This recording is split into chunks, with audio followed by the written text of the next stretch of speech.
இந்த புத்தகம் போன வாரம் ஞாயிற்றுக்கிழமை நிம்மதிக்கா அறிமுகப்படுத்திருக்காங்க. அப்போயே புத்தகத்தை உள்ள நுழைய ஆரம்பிச்சிட்டேன். சின்ன சின்ன வார்த்தைகள் தான், நேரம் கம்மியாக இருக்கிறதுனால ஒவ்வொரு புத்தகத்துக்கும் பொதுவான கதை ஒன்று இருக்கும். அதை எழுத்தாளர்கிட்டே நேரடியாக கேட்கும்போது ரொம்ப அதிர்ச்சிக்குள்ளான என்னன்னா, ஒரே உரையில் இருக்கக்கூடிய கத்தி 2 பேரையும் குத்தி நிற்கும் இல்லையா, அந்த மாதிரி என்ன குத்தனை கத்தி தான் அவங்களே குத்தி இருக்கு கேள்வி பெறும்போது ரொம்ப ஆச்சரியமாக இருந்தது. அதுவே இந்த புத்தகத்தை மீண்டும் மீண்டும் வாசிக்க அதோட அறிமுக உரையை அப்படியே வாசிக்கிற நேரங்கள் சிறு கனவு ஒன்று இலக்கிய காணகத்திற்குள் உணர்ச்சி உச்ச விமானத்தினை உயர்த்தி பிடிக்க பெரும் தீயின் நாவுகள் போல சுழன்று இருக்கும் தன் தந்து எழுத்துகளால் கவிதை எனும் ஆயுதம் கொண்டு பரணி தெய்வத்திற்கு அந்தாதி பாட வந்திருக்கிறாள் இந்த இளந்தியாய் ஓர் யுவதி. அவளை இந்த இலக்கிய நல்லுலகம் 2 கைகளாலும் நீட்டி செய்கோள் ஏந்தி அவள் பாடிய பிள்ளை தமிழ் வார்த்தைகளை வாழ்த்தி வரவேற்கும் என்று எண்ணி இந்த அக்னி கூட்டிற்குள் உங்களை அழைத்து போக விளைந்தேன். காகம் தன் தாகத்திற்கு எட்டாத குருவை இன்றை சின்ன சின்ன கற்கள் மூலம் முயற்சித்து எவ்வாறு தாகம் போக்கிக் கொண்டதோ, அத்தகைய எளிய சொற்கள் மூலம் மனித உணர்வின் உணர்ச்சி சாகரத்தை தாகம் தனிய குடித்து நீந்தி வந்திருக்கிறாள் இந்த யுவதி. உங்களின் உள்ளங்கைகளை பிரித்துக் கொள்ளுங்கள். ஒவ்வொரு கற்களாக இல்லை ஒவ்வொரு சொற்களாக தருகிறேன். கனம் கூடிவிட்டால் நான் சொல்லிக்கொள்ள கவிஞரையே சாதி. இதோ முதற்கள் முகத்திற்கு குறி வைத்திருக்கிறது. கண்ணாடியில் இருக்கும் அழுக்கு எப்படி நம் முகத்திற்கு சொந்தமில்லையோ அதை போல நம்மை பற்றிய மற்றவர்களின் எண்ணமும் சிந்தனையும் நமக்கு சொந்தமானவை அல்ல. இவ்வரிகள் மிக சாதாரணமானவையாக தோன்றும். எனினும் ஆழ புதைந்து பார்க்கிற பொழுது தோற்றத்தில் பிழை இருக்கும் பட்சத்தில் அது காட்சியின் பிழையாகிறது. ஆனால் ஒருபோதும் காட்சியின் பிழை தோற்றத்தின் பிழை ஆகாது.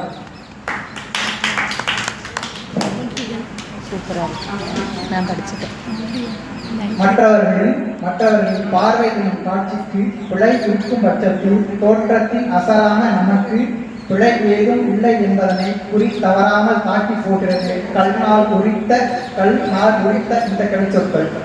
2வது கவி சொல் கணைகள் தனிமைக்கு அஸ்திவாரம் நிலைநிறுத்திக் கொள்கின்றன. தனியாக சென்று ஒரு தேநீர் அருந்தவாவது பழகிக் கொள்ளுங்கள். நம் செலுத்தும் அதீத அன்பு நமக்கு தரமான வெகுமதியே இந்த தனிமை. ஒரு நல்ல கவிதை என்பது அதன் தாக்கத்தை மட்டும் அல்லாமல் இன்னொரு கவிதையை அல்லது இன்னொரு காலச்சூழலை உணர்த்தி நம் மனதின் நினைவு கால்களில் சென்றால் போல நம்மை நகர்ந்து செல்ல வேண்டும். இக்கவிதையும் அப்படித்தான் எனக்கு இன்னொரு சூழலை நினைவுபடுத்தி செல்கிறது. தேநீர் கடைகள் அன்று இருந்திருந்தால் போதி மரம் தேவைப்பட்டு இருக்காது புத்தனுக்கு என்ற கவிதையின் அடிநாத இலைகள் இந்த தனிமை கவிதையில் எங்கும் பரவியோடி உணர்வுகளை வெள்ளத்தில் போகிறது. ஒரு போர் வீரன் ஒரு முறை கணைகளை தொட்டுவிட்டால் அது அவனை ஒவ்வொரு முறையும் ஈர்த்து கொள்ளும். அதையே இந்த கவிதை தொகுப்பும் நமக்கு செய்கிறது. இதோ நான் இருக்கிறேன் என்ற ஒற்றை வார்த்தைக்கு தானே இந்த ஒட்டுமொத்த உலகமும் இயங்குகிறது. அதில் நான் மட்டும் என்ன இது விளக்கா என்ற இவ்வரிகள் பிரபஞ்சத்தின் ஆதி உணர்வின் மேல் சிம்மாசனமிட்டு அமர்ந்திருக்கிறது. ஒவ்வொரு உயிர்க்கும் இது ஒரு சொல்லாகவோ ஒரு அமைப்பாகவோ ஒரு பார்வையாகவோ அல்லது இருத்தலையோ அல்லது இருத்தலின் நினைவுகளையோ அது தரும் சுகங்களாகவோ இருக்கவே இயங்குகின்றன இப்பிரபஞ்சத்தின் மிக பெரும் ஆன்மாக்கள். அவள் அழுது முடித்து முகம் கழுவிய பின் பேரழகாகி விடுகிறாள். எந்த ஒப்பனைகளும் தர முடியாத முகத்தெளிவினை ஓர் அழுகை தந்து விடுகிறது. உண்மைதான். நம்ம என்னதான் ஒப்பனைகள் போட்டு அழுது முடித்த வாட்டி நம்ம முகத்தை கழுவிட்டு வந்து முகத்தில் பார்த்தா அப்படி தருகிற தெளிவு இந்த உலகத்துல மிகச்சிறந்த ஒரு ஒப்பனை வார்த்தையை கூட்டிட்டு வந்து கூட பண்ணாலும் அந்த தெளிவு நமக்கு கிடைக்காது.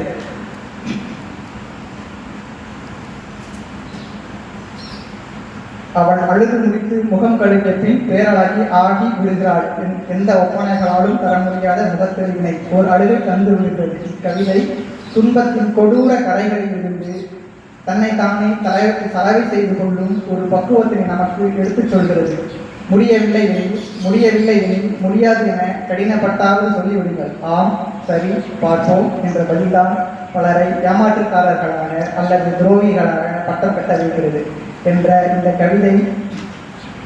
இந்த ஒரு கவிதையை போலும் இத்தொகுப்பு ஆசிரியருக்கும் உள்ள பந்தத்தினை இந்த உலகிற்கு அறிய செய்யும்.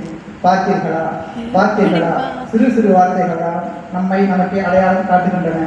இதை போல இன்னும் எத்தனையோ கவிதைகள் இத்தொகுப்பு முழுவதும் கண்ணீர், அழுகை, சிரிப்பு, ஏக்கம், இலக்கு, இலட்சியம், ஆறுதல், நிராகரிப்பு, இன்னும் எத்தனையோ படிநிலைகளில் இன்று நம் உணர்வுகளை உரசி பேசுகிறது.